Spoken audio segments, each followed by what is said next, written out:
So you guys were one. I'm hearing a lot of you guys. You guys wanted a theme song shortened, so here we go. This girl reviews movies, games, and books. Sometimes she plays them. So does that? And when she does it with the cat, does that make her crazy? Does that make her crazy? Probably. So it's shorter. There you go. Crazy Cat Lady Gamer Reviewer or Martha Butler does not own any trailers or pictures. I use them under fair use, educational, for education and entertainment purposes. Hi everybody, Martha here. So today we're doing episode 5 of Stargirl,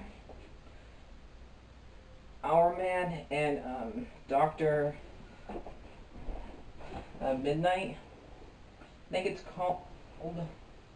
So this one has to do with introducing both Our Man and Dr. Midnight into the show. So mostly it's about Rick coming our man. They did get Beth to come. The way they were acting, the way they're treating her in the show episode, though, that they really didn't want her because I guess she's the um, school outcast and at the school. The way they were treating her, and they so we find out that Rick, the son of our man, who's able to have strength for 1 hour, apparently, as long as the sand is continued turning in the hourglass, and we find out that both his mom and dad were both leaving because they were being hunted by the Injustice Society, and they leave him with his uncle Matt to take care of him while they're on the run. But not too much ahead, they end up getting killed by Solomon Grundy. But they make it look like a car they crashed into a tree, basically, in their car. So, this was 9 years. This took place 9 years ago in the show. So now he's a teenager. He does not like his uncle at all, which makes sense because he later on in this episode he's flirting really, really roughly with a waitress in a restaurant. So he was like trying to take off her apron and stuff like that, and make her sit down with him. So like, no, he's at a restaurant. This ain't one of those strip bars, okay? He can't do that. They should have called the cops on him for what he was doing to that waitress. So anyway, he ends up like walking home because he's trying to. I guess his car doesn't have a carburetor. It's a Mustang '66, something like that. It's a really nice car, even though I don't know much about cars, but it looks like a really nice car. His uncle sold the part away to pay for bills. So he ends up walking to school, and he walks by the tree that ends up being the one that his parents was thrown into by Stalin Grundy. So yeah, like I said, they think that they crashed into the tree. So he ends up punching it, and so hard that his knuckles bleed. So when they get to school, it's Halloween today. So this is a Halloween episode, and Courtney tells Pat that she did go to the hospital, and Pat tells her that Johnny's dad was the wizard, and because he figured, and she tells him that I think the fiddler was in the Brainwaves hospital hospital bedroom because she was playing the violin there, and but he told her that there was a guy who was the fiddler, and he was Irish. So yeah, a completely different race than the principal was. But I think yeah, she's definitely the fiddler because of what she does in the last bit of this episode to two truckers.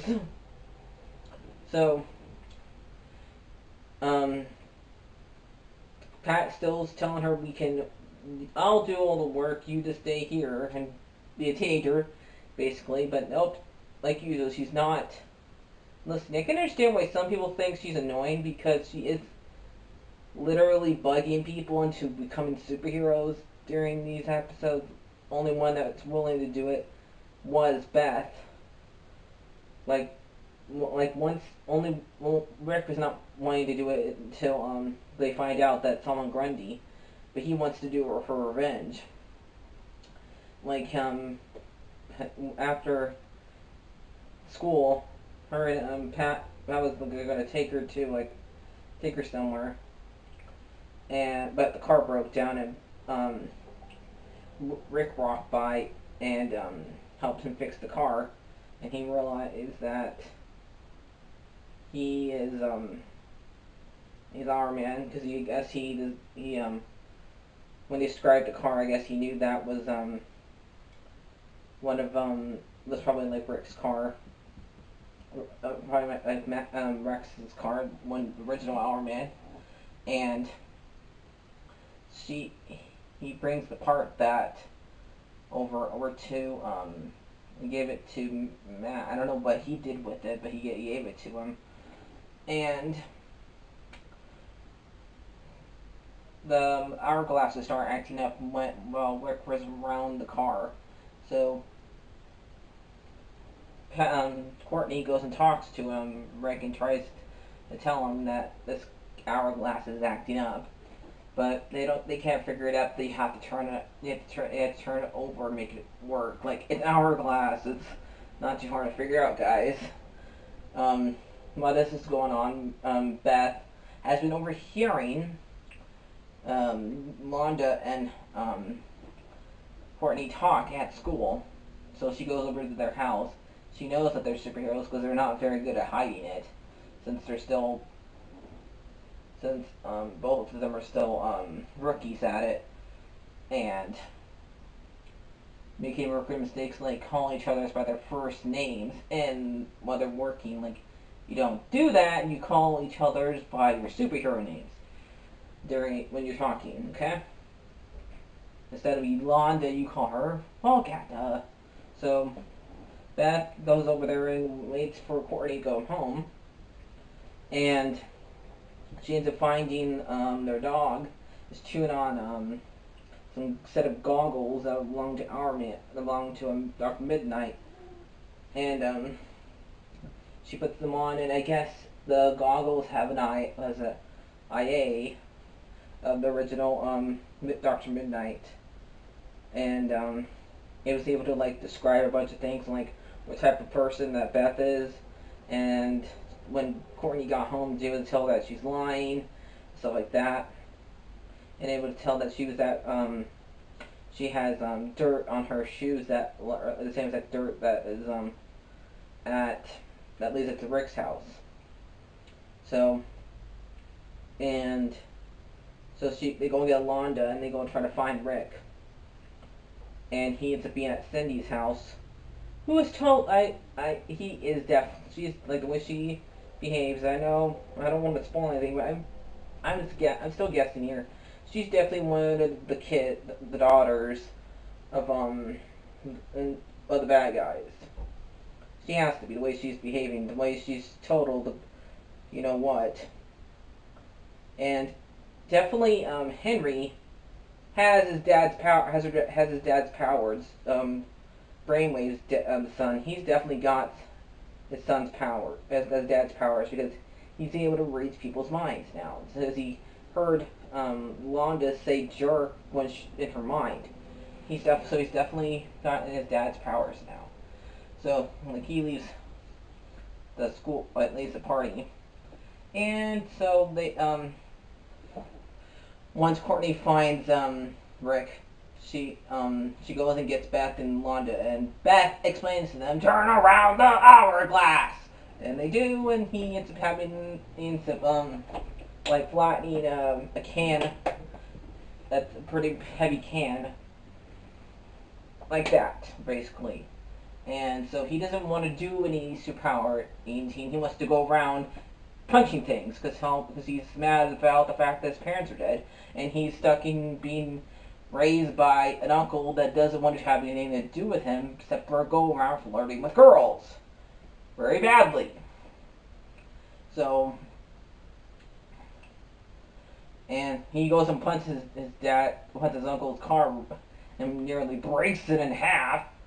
And when they find him, when the others find him, he still thinks that his parents died in an accident, but Beth finds out that from the goggles that it was not an accident; they were murdered, and the goggles like hologrammically show what happened to his parents,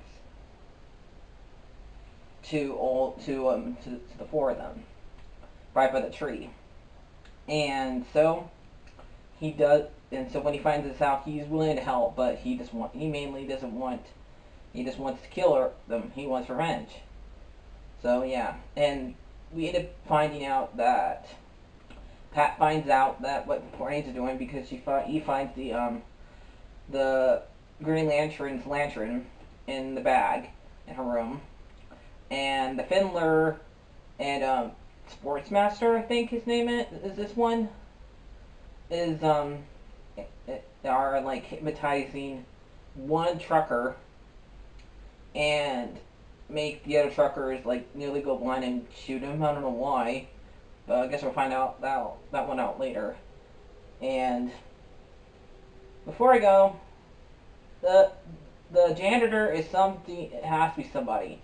He's either a hero or a bad guy because the way they always focus on him sometimes in episodes.